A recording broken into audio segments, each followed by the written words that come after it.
صرف طواف کرنے اور صفا و مروہ کی دوڑ لگانے، یہاں عمرہ ختم. آپ دوبارہ طواف وغیرہ کر رہی ہیں تو طواف میں آپ کو چہرہ کھلا رکھنے کی ضرورت نہیں ہے، آپ چہرہ ڈھانک کر طواف کر سکتی ہیں. بہت لوگوں نے سمجھا کہ 15 دن تک پورا کھلا ہی رکھنا ہے کیونکہ عمرے میں ہے. عمرے میں صرف آپ عمرے کے سفر میں ہیں. عمرہ صرف کب ہوتا ہے؟ جب طواف کرتے ہیں، صفا و مروہ کی دوڑ لگاتے ہیں، بال کاٹ لیے، عمرے کے احکامات ختم، اب آپ کا اوپر پردہ پھر لازم ہو گیا. آپ پردہ کر لیں، جانے میں سفر میں ہو، بس میں ہو، ٹرین میں ہو، کہیں پر بھی ہو.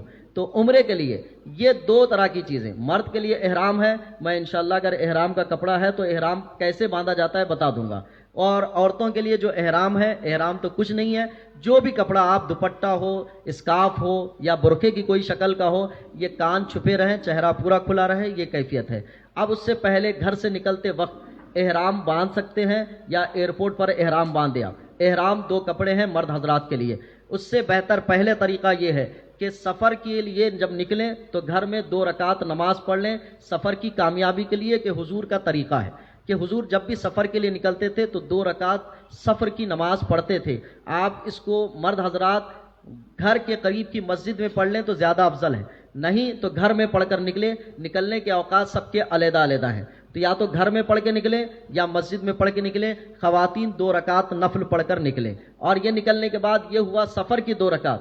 اب ایک ہوتا ہے عمرے کو احرام باندھنے سے پہلے 2 رکعت یا احرام باندھنے کے بعد کے 2 رکعت. وہ 2 رکعت عمرے کے لیے ہیں اور ایک 2 رکعت سفر کے لیے. تو سفر آپ کے 2 ہو سکتے ہیں، یہاں سے بامبے یا حیدرآباد جو جا رہے ہیں ایک سفر یہ ہے، ایک سفر وہاں سے لے کر جدہ تک کا ہے. اس کو 2 سفر بنا لیں یا ایک ہی سفر بنا لیں کہ میں یہاں سے لے کر جدہ مکہ تک جا رہا ہوں، ایک سفر، اس کی 2 رکعت نفل پڑھ لیں. یہ ایک طریقہ ہو گیا. پھر عمرے کے لیے احرام باندھیں. احرام کے لیے شرط یہ ہے کہ ہر ملک والوں کے لیے ایک میقات بول کے کہا گیا، حد بندی، یہاں سے پہلے احرام باندھ کر آنا. تو جو جگہ بتائی گئی ہے اس کو میقات کہتے ہیں. اب میقات ہمارا جو ہندوستان والوں کا ہوتا ہے وہ سمندری حصہ ہے، اسی لیے بہت سارے لوگ وہاں جا کر ایئرپورٹ یعنی پلین میں باندھنے کے بجائے پہلے باندھ لیتے ہیں اور نیت آپ کی اس کے بعد کرنی ہے. تو احرام باندھنا ہے. احرام باندھنے سے پہلے آپ چاہیں تو احرام کے کپڑے کو خوشبو وغیرہ لگا سکتے ہیں، لیکن جب احرام کی پابندیاں شروع ہوں گی تب خوشبو کا استعمال نہیں کیا جائے گا. لیکن احرام باندھنے سے پہلے کپڑے کو آپ لگا سکتے ہیں، جسم پر خوشبو لگا سکتے ہیں اور خوشبو کا استعمال کر سکتے ہیں. اب یہ 2 کپڑے احرام کے جیسے ہی باندھ لیں گے. باندھنے کے بعد گزارش میری یہ ہے کہ ابھی نیت نہ کریں. نیت کب کریں؟ آپ سب سے مل لیے، ایئرپورٹ سے گزر گئے، ایئرپورٹ میں پلین میں بیٹھ گئے، پلین میں بیٹھنے کے بعد چائے بسکٹ جو بھی پیش کیا گیا آپ کو کھا لیجئے، اور جب پورے کام ہو جائیں تب آپ نیت کیجئے کہ میں عمرے کی نیت کر رہا ہوں. اس لیے کہ بندہ اگر یہیں ایئرپورٹ پہ نیت کر لیا، کر لینے کے بعد احرام کی پابندیاں شروع ہو جائیں گی. بہت سارے حضرات گلپوشی کرنے آتے ہیں، پھول ہوتے ہیں، خوشبو اس میں لگی ہوئی ہوتی ہے. اچھا، ان چیزوں کی جو احرام کی پابندیوں کی خلاف ورزی کرتا ہے، بعض صورتوں میں دم دینا ہے، بعض صورتوں میں صدقہ کرنا ہے. دم کا معنی ہے ایک جانور کو خرید کر حرم شریف میں ذبح کرنا، اور ایک جانور 400 درہم میں ملتا ہے. تو اگر پابندیاں ڈھنگ کی نہیں ہوں گی تو پھر صدقے اور یہ دم دینے کی کہانیاں ہمارے اوپر بڑھ جائیں گی. یہ جرمانہ ہے کہ اگر ان پابندیوں کی رعایت نہیں کرتے ہیں، جرمانے کے طور پر ایک بکرے کو ذبح کرنا ہے اور وہاں ذبح کرنا ہے، یہاں نہیں. 400 درہم کا ایک آتا ہے عام طور پر، اس سے بڑھ کر بھی ہوتے ہیں، کم بھی ہوتے ہیں. تو پھر وہ ایک جانور ذبح کرنا پڑتا ہے دم. اس دم سے بچنے کے لیے پابندیاں آپ کو کرنی ہیں، اور وہ پابندیاں بھی انسان کو محتاط بنانے کے لیے ہے کہ اللہ کی بارگاہ میں اللہ کے احکام کو یہ عمل کرتا ہے کہ نہیں کرتا ہے، اور اللہ کے احکام کی پابندی کرتا ہے کہ نہیں. اس اعتبار سے ہمیں عہد کرنا ہے کہ اللہ اور اس کے رسول نے جو باتیں ہمیں بیان کی ہیں آج اس کی پابندی ہم اپنے اوپر لازم کر لیتے ہیں. اس لزوم کے ساتھ احرام کی پابندیوں کے طریقے کو اختیار کرنا ہے. تو بہتر طریقہ یہ ہے کہ پلین میں بیٹھنے کے بعد اب نیت کریں. کپڑا باندھ لینے سے پابندیاں شروع نہیں ہوتی ہیں دونوں کپڑے، بلکہ نیت کرنے کے بعد سے پابندیاں شروع ہوتی ہیں. ایسے ہی جیسے بندہ وضو بنا کے آیا، صف میں کھڑا ہو گیا، تو صف میں نماز کے لیے کھڑا ہو گیا تو نماز کی پابندیاں بھی شروع نہیں ہوتی ہے. جب تک اللہ اکبر نہیں کہے گا نماز اس کی شروع نہیں مانی جاتی ہے. اسی طرح عمرے کا صرف کپڑا پہن لینے سے پابندیاں شروع نہیں ہوتی ہے. جب اس نے احرام باندھ لیا اور زبان سے لبیک اللہم لبیک کہہ کے نیت کر لی اب یہاں سے پابندیاں شروع ہوتی.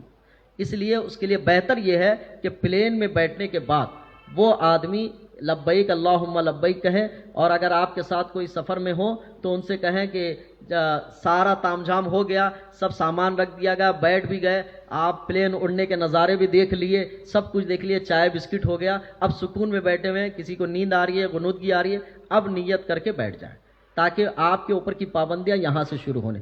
اس سے پہلے غسل کر لینا، عطر لگا لینا، سرما لگا لینا، یہ احرام باندھنے سے پہلے یہ سارے مستحب اور سنت طریقے ہیں. مسواک کر لینا مرد حضرات کے لیے بہتر ہے کہ پہلے ہی سے ٹخلا بنا کے جائیں تو اچھا ہے، اس لیے کہ بالوں کے گرنے، بالوں کے جھڑنے پر جو صدقہ اور دم کی نوبت آتی ہے وہ تھوڑا کم ہو جائے گی. عام طور پر انسان کو بہت ساری عادتیں ہیں کہ جو پابندیاں ہوتی ہیں ان پابندیوں کو وہ کر نہیں پاتا ہے. کسی کو کھجانے کی عادت ہے اور کسی کو داڑھی کھجانے کی عادت ہے، کسی کے پاس ایسے کرنے کی، کسی کو کچھ کرنے کی، یہ سب عادتیں ہوتی ہیں، لیکن ان 7-8 گھنٹے کی پابندی میں بھی اس کو ادا کرنا مشکل پڑ جاتا ہے. اس کے لیے وہ عادت سے اپنے آپ کو روک نہیں پاتا. اسی لیے کچھ احتیاطی چیزیں ہیں جو بندہ کر لے. اب احرام باندھنے کے بعد جب نیت کر لی، پھر جدہ ایئرپورٹ پہ اتریں گے. اترنے کے بعد وہاں سے بس کا سفر ہوتا ہے. بہت احتیاط کے ساتھ اپنے کام کاج کو کر لیں. اب یہ لوگ سفر جس انداز سے بھی کرائیں، بعض صورت ایسی ہوتی ہے کہ سیدھا ہوٹل پر لے جاتے ہیں، بعض صورت ایسی ہوتی ہے کہ سیدھا آپ کو عمرہ کرانے لے جایا جاتا ہے. آپ کا سامان پہنچ جاتا ہے اور ہوٹل میں آپ کو عمرہ کرنے کے بعد پہنچنا ہے. عمرے کے ارکان ٹوٹل ہوتے کتنے ہیں، ان کو ادا کرنے میں ٹائم کتنا لگتا ہے؟ بعض کے لیے یہ ہے کہ 3-4 گھنٹے میں عمرے کے سارے ارکان ہو جاتے ہیں، بعض کے 6-7 گھنٹے میں ہو جاتے ہیں، اور بعض کے لیے کبھی کبھار 10 گھنٹے لگ جاتے ہیں. وہ ٹائمنگ کا جو کم زیادہ ہے وہ طواف کرنے والوں کے اعتبار سے ہے. وہ طواف اگر بالکل قریب سے کرتا ہے، یہ کعبۃ اللہ کی کیفیت میں بالکل قریب سے کرتا ہے تو آدھے گھنٹے میں 7 چکر ہو جاتے ہیں. اگر بہت دور سے کرتا ہے تو 1 گھنٹے میں ہو جاتے ہیں، اور بہت دور سے کرتا ہے تو 2.5 گھنٹے لگ جاتے ہیں کہ 7 چکر کا ایک طواف ہوتا ہے. تو اس کی وجہ سے کم ٹائم کم زیادہ ہوتا ہے.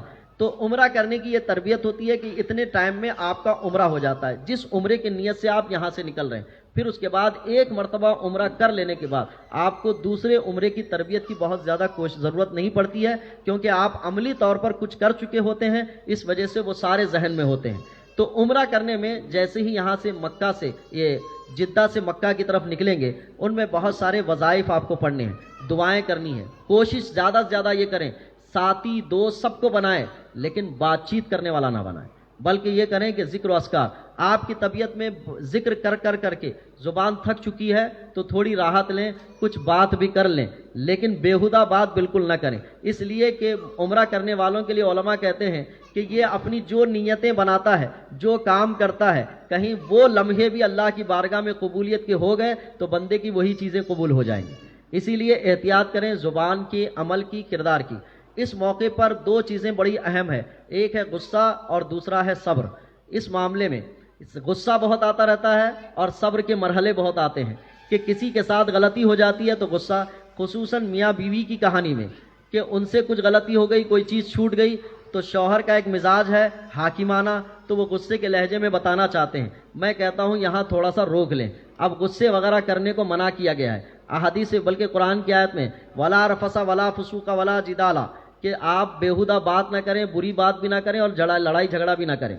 اب اپنے آپ کو روک لیں. اب یہاں نظر انداز کرنے کی کیفیت بنا لیں. امید ہے کہ نظر انداز کرنے کی یہ کیفیت بنی رہے گی میاں اور بیوی میں، باپ بیٹے میں، بیٹی میں اور دوسرے رشتہ داروں میں، تو زندگی یہی تربیت کا حصہ بن کر آئے تو مابقیہ زندگی بھی اچھی چلنے لگ جائے کہ یہی تربیت کا حصہ ہو. تو غصہ کرنے اور خصوصاً صبر کرنے، بہت سارے کام سوچے ہوئے کے موافق نہیں ہو پاتے. ہم ایک سوچ کے نکلے ہوئے ہوتے ہیں، ہوتا کچھ اور ہے، کیا کچھ اور جاتا ہے. اس وقت صبر کا دامن چھوٹنے لگتا ہے تو اس وقت صبر کریں. پہلی دفعہ آیا ہوا ہوں، کچھ ترتیب بدل سکتی ہے، بگڑ سکتی ہے، کوئی کام وقت پہ نہیں ہو رہا ہے تو صبر کو اختیار کریں اور صبر کی فضیلتیں بھی حاصل کرتے جائیں. اب یہاں سے آپ کا سفر شروع ہوا، مکہ کی سرزمین پر پہنچے. یہ گائیڈ کرتے ہیں. گائیڈ کرنے کے بعد آپ کو بتائیں گے کہ اب کعبۃ اللہ میں آپ داخل ہوں گے. کعبۃ اللہ میں داخل ہونے کے وقت میں علماء فرماتے ہیں کعبۃ اللہ پر پہلی نظر بھی دعا کی قبولیت کی ہے. اب یہاں سے دعاؤں کا سیکشن شروع ہوتا ہے کہ کون کون سی آپ کو دعائیں مانگنی ہیں. میں تجویز کرتا ہوں کہ ربنا آتنا فی الدنیا حسنہ وفی الآخرۃ حسنہ وقنا عذاب النار. بہت دعا ہے. اللہم انک عفو تحب العفو فاعف عنا یا کریم. یہ دعا بھی آپ کر لیں. ان میں بہت ساری چیزیں شامل ہیں. آپ جو نیت کر سکتے ہیں وہ بھی شامل ہے, جو نیت نہیں کر سکتے وہ بھی شامل ہے. بس یہ ہے کہ اللہ کی بارگاہ سے عافیت, خیر, بھلائی طلب کریں. آپ یہ دعا مانگیں. بعض علماء نے کہا کہ یہ دعا مانگیں, اے اللہ جب جہاں کہیں جیسی حالت میں جب بھی دعا مانگوں زندگی میں وہ دعا قبول ہو جائے, یہ دعا مانگ لیں. تو بعض نے یہ دعا مانگنے کے لیے کہا. تو جو بھی دعا آپ مانگ سکتے ہیں وہ مانگ لیں. جب جہاں کہیں جس حالت میں جیسے بھی رہوں, مولا میں تجھ سے کوئی طلب کروں وہ میری دعا قبول کر لے, تو وہ دعائیں بھی وہاں کی قبول ہوں گی. پھر واپس آنے کے بعد جو دعائیں مانگیں گی وہ بھی قبول ہونے کی علامت بن سکتی ہے. اب کعبۃ اللہ کے اندر مطاف میں پہنچتے ہیں. مطاف وہ حصہ کہلاتا ہے جہاں پہ آپ طواف کرتے ہیں. ایک طواف 7 چکر کا کہلاتا ہے. کہیں سے بھی شروع کر سکتے ہیں, لیکن سنت طریقہ یہ ہے کہ حجر اسود کے پاس سے شروع کرنا. حجر اسود کے پاس سے شروع کرنا اور کعبۃ اللہ ہمیشہ بائیں جانب رہنا. کہ آپ ایسے شروع کر رہے ہیں, یہ کعبۃ اللہ والی جیسی کیفیت ہو تو یہاں سے ایسے شروع کرنا کہ آدمی کا بایاں حصہ کعبۃ اللہ کی طرف ہو. ایک چکر ایسے بھی لگ سکتا ہے, انسان کا دایاں حصہ یہاں ہو. یہ سب بتانے کی ضرورت نہیں, کیونکہ طواف کرنے والے پورے ویسے ہی کرتے ہیں, دیکھا دیکھی ہم بھی ویسے ہی کرنے لگ جاتے ہیں. تو وہاں اس کی گڑبڑ کی گنجائش نہیں ہے کہ کوئی آدمی الٹا طواف کر رہا ہو, بلکہ سیدھا طواف ہی کرتے رہتے ہیں سب. تو اس کے طرح سے ہم جائیں گے. تو اب اس میں طواف کرنے میں ایک چیز ہے کہ کعبۃ اللہ کو دیکھنا نہیں ہے. کعبۃ اللہ کو دیکھنا نہیں ہے بلکہ سامنے سے چلتے رہنا ہے. کعبۃ اللہ پر نظر پڑی تو علماء فرماتے ہیں اس کا کفارہ ہے. کفارہ کیا ہے کہ جتنی دیر تک دیکھتے ہوئے چلا, اگر 7 قدم دیکھتے ہوئے چلا تو اس کا کفارہ یہ ہے کہ پیچھے ہو کر 7 قدم اور چلے. اس کا کفارہ یہی. اور اس کی کعبۃ اللہ کی طرف دیکھنا کب ہے؟ جب ایک چکر پورا ہو جائے. اسے یہ پورا ہونے کے بعد یہاں حجر اسود کے پاس آپ آ گئے. اب کعبۃ اللہ کی طرف رخ کر کے استلام کرنا ہے. شروع کرنا ہے تو استلام سے کرنا ہے. استلام کا معنی ہے, سنت طریقہ یہ ہے کہ حجر اسود کو بوسہ دے کر طواف شروع کرنا. لیکن حجر اسود کو بوسہ دینا آج کے دور میں جان ہتھیلی پر لے کے جانا ہے. وہاں کوئی پہنچ نہیں پاتا. کئی لوگ عمرہ کر چکے, کتنے 10, 15, 20 کر چکے, آج تک نہیں پہنچ پائے. کئی لوگ حج کر چکے, نہیں پہنچ پائے. اس لیے کہ قریب جانے کے بعد بھیڑ کا کراؤڈ اتنا ہوتا ہے کہ ہمتیں جواب دے دیتی ہیں کہ اب میں نہیں جا سکتا, زندہ تو نہیں جا سکتا یہاں. اسی لیے اس کا ایک دوسرا طریقہ ہے استعلام. استعلام کے معنی کہا جاتا ہے کہ حجر اسود کی طرف رخ کریں اور یہ اس طرح سے ہاتھ اٹھائیں. حجر اسود کی طرف ایسا رخ کر کے بسم اللہ اللہ اکبر کہیں اور اس کو چومیں. تو حضور نے فرمایا یہ استعلام حجر اسود کو چومنے کے برابر ہو جائے. اور یہ کہہ کر بسم اللہ, اب یہاں پر تکبیر تلبیہ لبیک اللہم لبیک کہنا چھوڑ دینا ہے. اب یہ پڑھا نہیں جائے گا. اب آپ پہنچ چکے. لبیک کا معنی ہے حاضر ہونے کی دعا کرنا کہ مولا میں حاضر ہوں. اب حاضر ہو چکا, اب کیا مانگے گا؟ ہر طواف کے چکر میں الگ الگ دعائیں لکھی ہوئی ہیں, بہت لمبی. لیکن آپ کیا مانگنا چاہتے ہیں اسی لیے میں نے پہلے ہی بتا دیا کہ آپ کیا مانگنا چاہتے ہیں طے کر لیں. ایک چکر میں کیا مانگنا چاہتے ہیں, 2 چکر میں کیا مانگنا چاہتے ہیں, تیسری چکر میں کیا مانگنا چاہتے ہیں, چوتھی چکر میں کیا مانگنا چاہتے ہیں. اگر مجھ سے پوچھیں کہ آپ نے کیا مانگا ہے تو میں نے 2 ہی دعائیں پڑھی ہیں, ربنا آتینا فی الدنیا حسنہ اور اللہم انکا عفو تحب العفو, یہی دعائیں پڑھی. اور ایک تیسرا وظیفہ سوم کلمہ اگر کسی کو یاد ہو تو سوم کلمے کو آپ پڑھیں, سبحان اللہ والحمدللہ ولا الہ الا اللہ واللہ اکبر ولا حول ولا قوت الا باللہ.